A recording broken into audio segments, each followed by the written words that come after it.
Hi everyone! This is Carla from Shopping Apps Tips PH at welcome sa aking YouTube channel.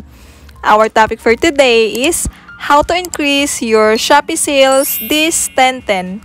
If you are interested, keep on watching!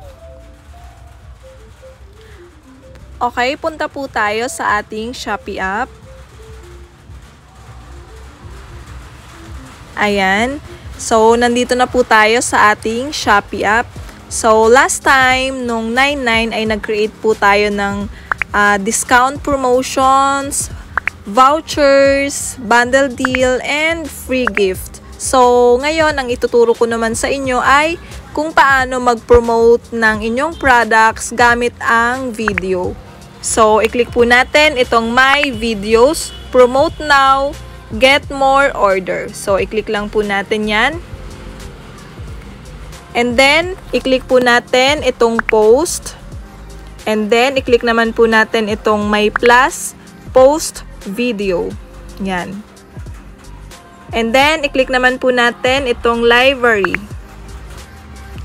And, i-click po natin itong product na Brilliant Skin, Brilliant Rejuve Topical Solution 60 ml. Ayan, i-click po natin yan. And then, i-click naman po natin ang next. And next po ulit. Ayan, so, lalagyan po natin siya ng caption. Ayan. Ito po yung ilalagay nating caption.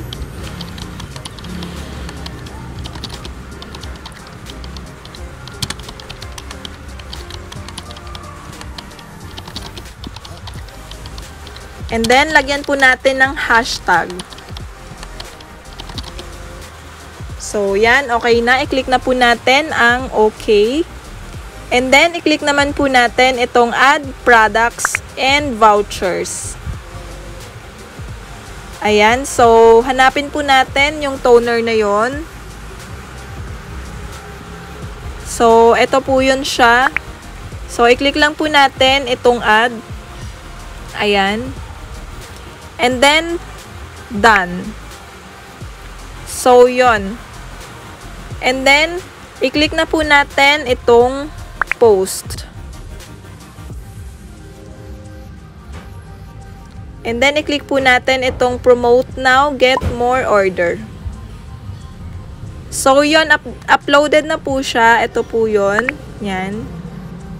So, kung makikita po ninyo, meron po siyang nakalagay na 30% off. Kapag clinic nyo po yan or ng mga buyer natin, magkakaroon po sila ng discount dito sa ating products. So, once na check out po nila itong products na to, ang makikita po sa kanilang cart ay added from video. So, yun.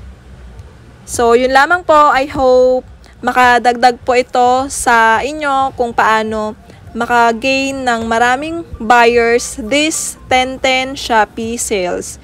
Thank you for watching. Bye for now.